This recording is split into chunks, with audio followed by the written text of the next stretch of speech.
Welcome to my second lecture on consequentialism. And in this lecture, I will discuss the various forms of consequentialism.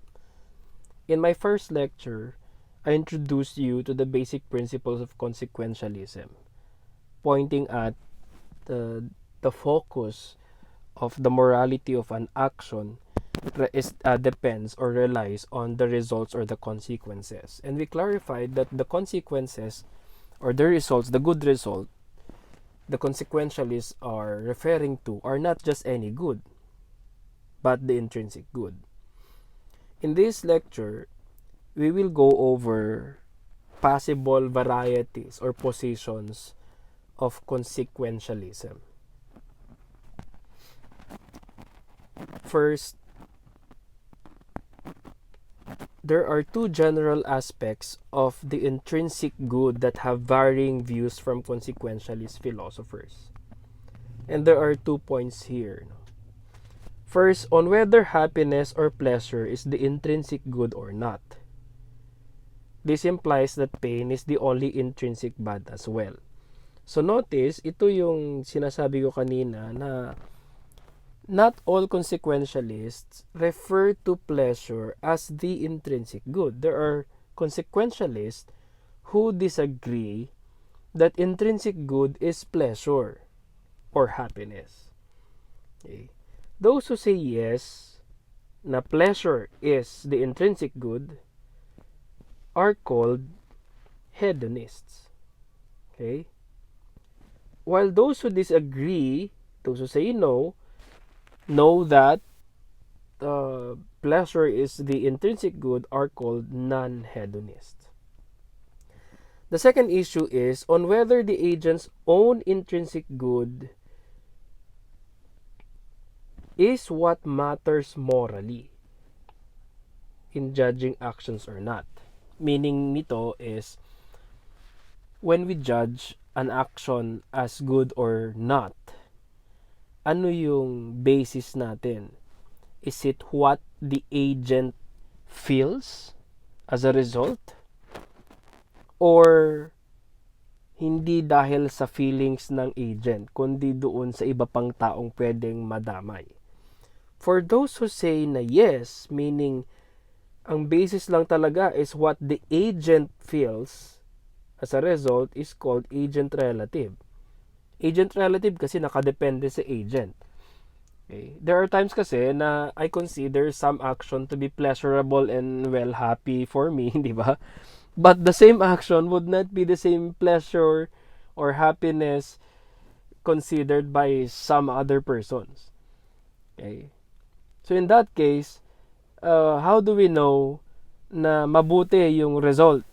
Okay. The agent relative consequentially, sasabihin nila, depende dun sa agent. Kahit na nasaktan yung iba, yes, depende sa agent. Yung iba who disagree are called agent neutral. Okay. Ang position na to, ang sinasabi nila is, consider yung agent, pero hindi yung agent yung main focus. Kaya agent neutral. So we see also the effects or the results to other persons. Let's clarify this further on. First form or first variety, the hedonistic consequentialism. Hedonism means pleasure is the only intrinsic good and pain is the intrinsic bad. From the Greek word hedone, which means pleasure. Examples would be Jeremy Bentham, who wrote that nature placed us under two sovereign masters that determine what we ought to do. Ito raw yung sovereign masters natin. So nature provided us already with a way of knowing which one is good or which one is bad. Well, you feel pleasure, it's good. You feel pain, it's bad. Another philosopher, John Stuart Mill, defined happiness as intended pleasure and absence of pain, while unhappiness is pain and absence of pleasure. So, ito yung mga examples ng hedonistic consequentialism, identifying intrinsic good with happiness or pleasure, and intrinsic bad as anything that is or that results to pain or unhappiness. So hedonistic consequentialism, therefore, the pleasure and painful consequences of an action are the primary standards for judging morality of an act. Okay? The pleasure and painful consequences are the primary standards for judging. So an action is morally good if and only if it maximizes pleasure or results in the greatest pleasurable consequences. Okay? An action is morally good if it maximizes pleasure or results in the greatest pleasurable consequences. Okay. This is the position siguro na most of you might be apprehensive to accept. Kasi parang pleasure, ha? Diba? May criticism naman later madidiscuss as we go along. How about the other one? Though the position that does not agree that pleasure is the intrinsic good. You call this the non-hedonistic consequentialism. G. Moore argued that if pleasure is an intrinsic good, then it is meaningless to raise the question whether pleasure is good. Okay, di ba? So, anong sinasabi ni G. Moore dito? Ang sinasabi kasi ng mga hedonistic is pleasure is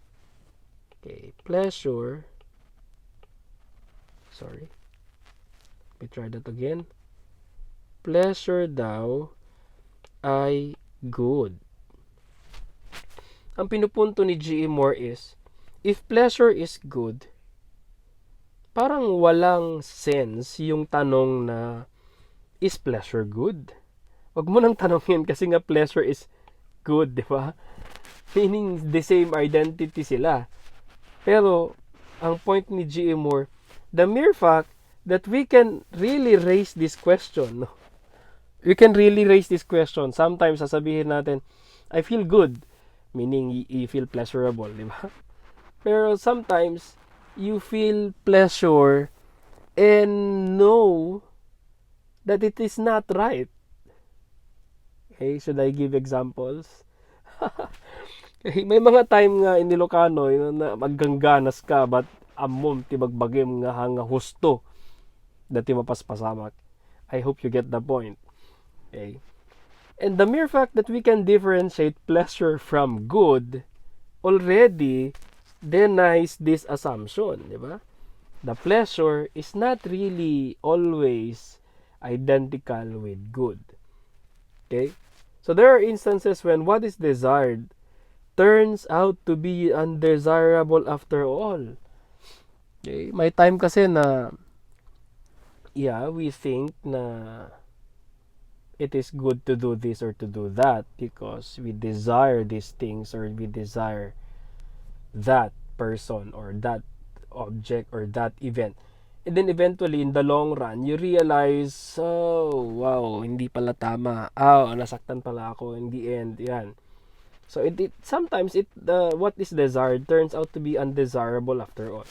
That means, while it is true that pleasure is being desired, there are times when pleasure is not desirable after all. Okay? This is a consequentialist view that argues that the morality of an action depends on good results, but rejects hedonism in two ways. So, ito yung position ng non-hedonistic consequentialism. There is this view na exclusive non-hedonism. Ang point niya is, pleasure is not intrinsic good. Okay. Hindi talaga, walang form of pleasure na good. Parang ganun yung gusto nang sabihin ng exclusive hedonism. Yung inclusive non-hedonism naman is, may mga intrinsic good na iba, pero kabilang dun yung pleasure. Kaya inclusive kasi dagdag pa rin yung pleasure. Itong exclusive, hindi talaga kasama si pleasure sa intrinsic good. Okay? So that is non-hedonistic consequentialism.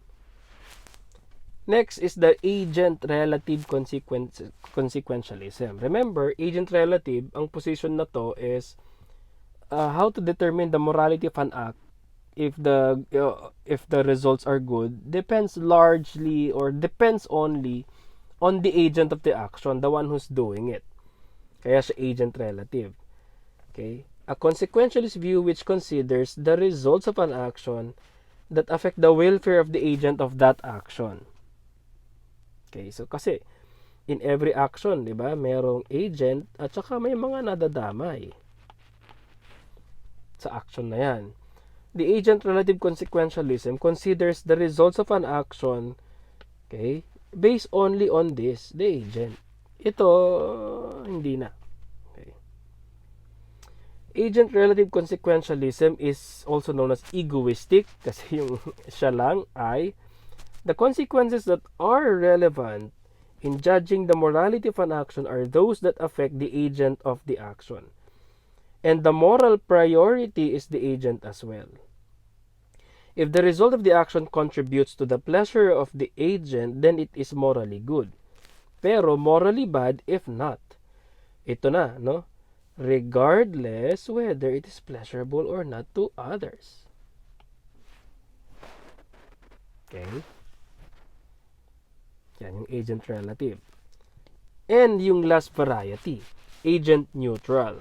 The view that not the agent, but lahat ng pwedeng madamay, let us consider them. This is a consequentialist view which considers the results of an action that affect the welfare of both the agent and others who can be affected. Okay? Agent neutral consequentialism is known to be impartial, no? Against doon sa isa na egoistic.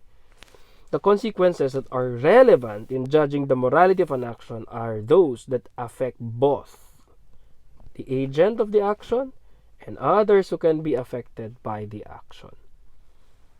The moral consideration is concerned with all affected. Hindi lang yung agent. This impartial principle aims to maximize the aggregate good that is the greatest happiness among all persons involved. The action that maximizes the aggregate good is morally good action, regardless of who happens to be the recipient of this good. So dapat aggregate good, no?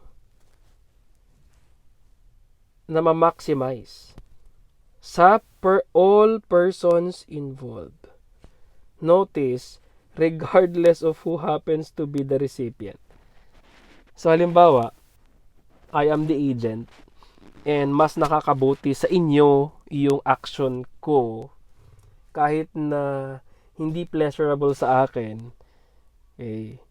Consequentialism, na agent neutral consequentialism would say, good yan. No? Halimbawa, bumagsak kayong lahat. Tapos, mabe-benefit. Kayo, ako hindi kasi kailangan kong i-adjust yung grade.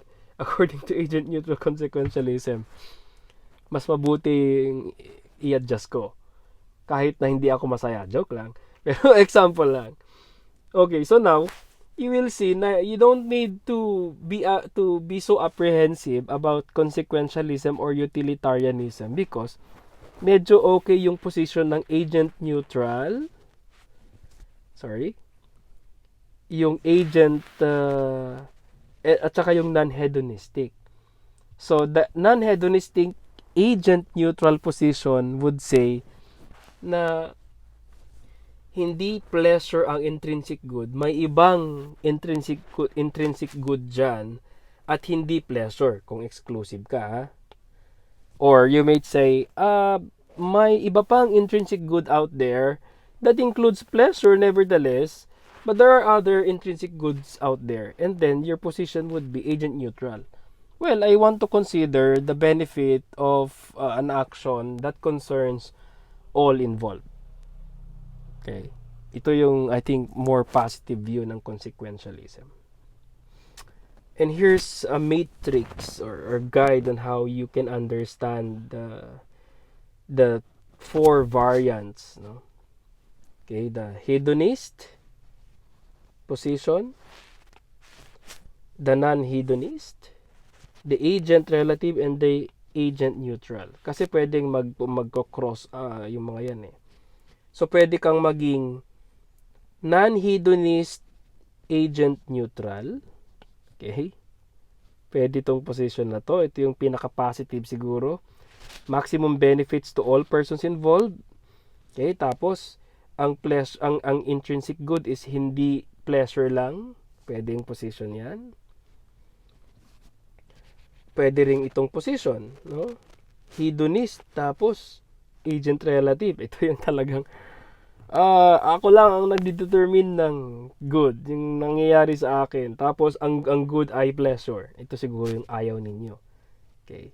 Na position na pero medyo natatakot kayo kasi it undermines yung notion ninyo na a good action is good despite consequences and results. Okay. You can play with these positions, no, if you like. You can consider these positions if you like, no? Okay.